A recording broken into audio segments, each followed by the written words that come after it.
Alright, so this is going to be another movie review. This one's called Meshes of the Afternoon. This is considered to be one of the 40 top 40 movies of greatest. Let me say that again. This is considered to be one of the top 40 U.S. films of all time. 1943, black and white. What got me interested in this movie was Godflesh album covers, or CD covers, or tape covers, whatever you want to call them. I was into Godflesh in the early 90s, and the first frame of this film with the shadow grabbing a flower kind of thing, that frame was on the Godflesh album cover. The other Godflesh album cover that had a movie was Seconds, of course. The Godflesh, their first EP or something, I don't know, Swordfish Records. And then on Earache Records there was Altered States. So Justin Broderick, the leader of Godflesh, definitely has good taste in movies. I love this movie. I give it 5 out of 5 stars. That frame with the shadow on the flower appeared on the Merciless EP, and so I didn't even know anything about this movie or Altered States, for that matter, until I actually did some research on Godflesh. Well, I knew about Godflesh back in the early 90s and Seconds, Altered States, but I didn't know about the Merciless EP was actually Meshes in the Afternoon until I investigated more recently. So pretty cool album cover. It's probably the best scene in the movie, actually, the beginning of the movie. It's basically about this hot-looking Hispanic babe with big poofy hairdo.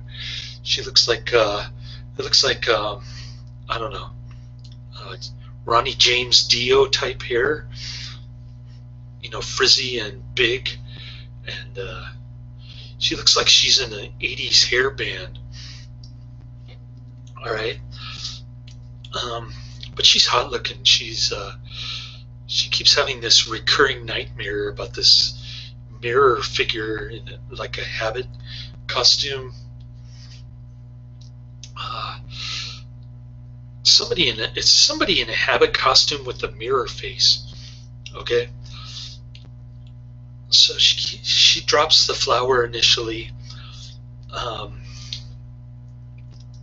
She drops her key, then then the knife falls out of the bread, and then she goes upstairs. She falls asleep. She sees the mirror figure for the first time. She sees herself chasing it over and over again. It's like a recurring nightmare, and she finds herself back in her home. Knife goes underneath the pillow. There's a phonograph that plays non-stop without any sound. The soundtrack, by the way, is really noisy and kind of nightmarish. Pretty cool stuff. It's not surrealist per se, but rather it's more of a realistic picture of what nightmares or dreams are like. And apparently the director was into voodoo, which is kind of interesting. Apparently she did a documentary on Haitian voodoo. She became a voodoo priestess. And her husband was involved in this movie doing the the creepy soundtrack, which is pretty cool. Um, there's a guy who enters the picture. I'm not sure what he's doing there. There's some feminist interpretations of him entering her dream. I guess because he can be conceived as a threat or a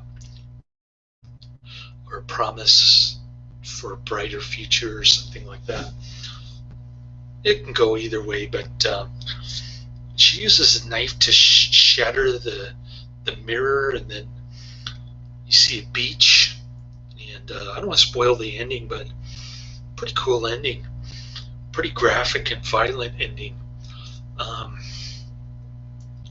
Even though it's in black and white, it looks pretty. It just gives me the chills.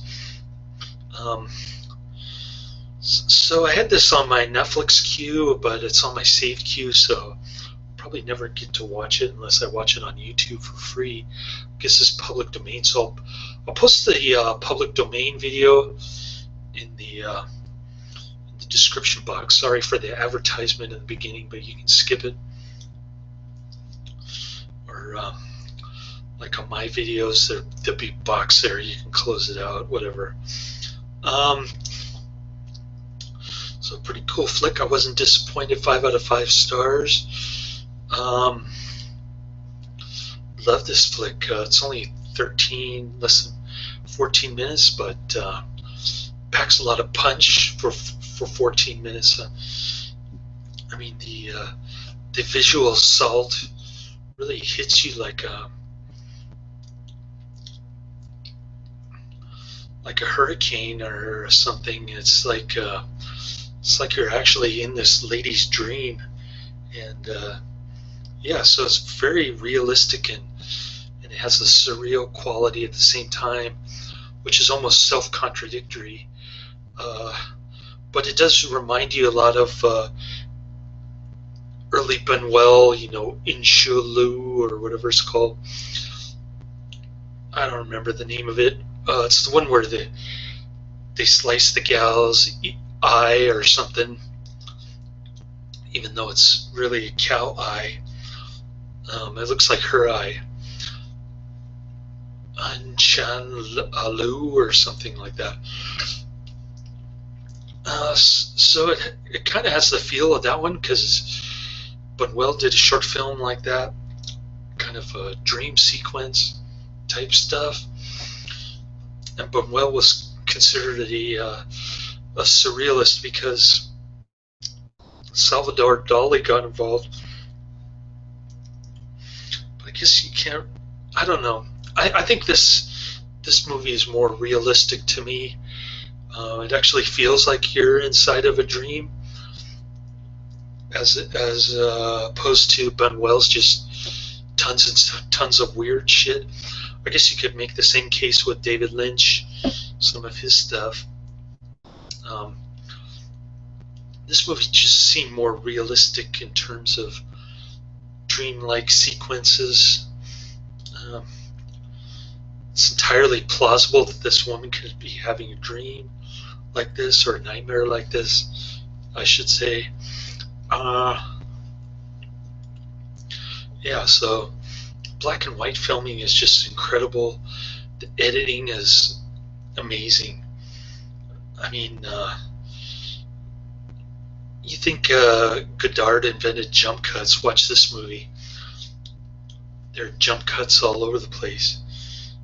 Like when she's standing on the stairs, and she keeps jumping from 2 stairs up, different poses and stuff. Man, just a lot of creepy stuff like that. There's another scene where she's kind of floating around her house or her home, apartment, whatever. Looks like a cheap LA apartment. And they even flashed the word "filmed in Hollywood" on the screen, just to make it more cheap looking. They probably shot it for like $10 or something. I can only guess that that's what the budget was for this movie. yeah, talk about how to make a great film on a shoestring budget. This is like every film students should watch this to get a better idea of what how to make a truly great film. Um, anyways, cool movie. I couldn't get enough of it. I just had to watch it. I got sick and tired of waiting for Netflix. Um,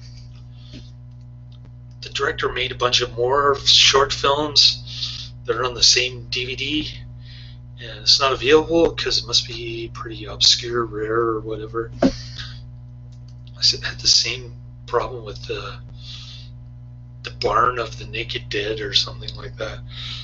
The Johnny Rotten, the not Johnny Rotten, Johnny Legend version just sat on my queue, sat on the top, and just said very long wait for like a year.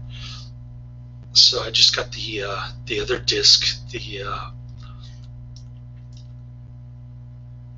double feature disc that had another movie on there. Wasn't quite as good. So yeah, I had to watch this. I couldn't wait anymore. It was bothering me because just reading the description of the movie on Wikipedia kind of piqued my interest. Not to mention the Merciless album cover. So I'll post the Merciless track and the movie itself with commercials, ads, and bullshit like that. You can just skip those or close them out, whatever the case may be. But definitely check out this movie. Highly recommended. Laters.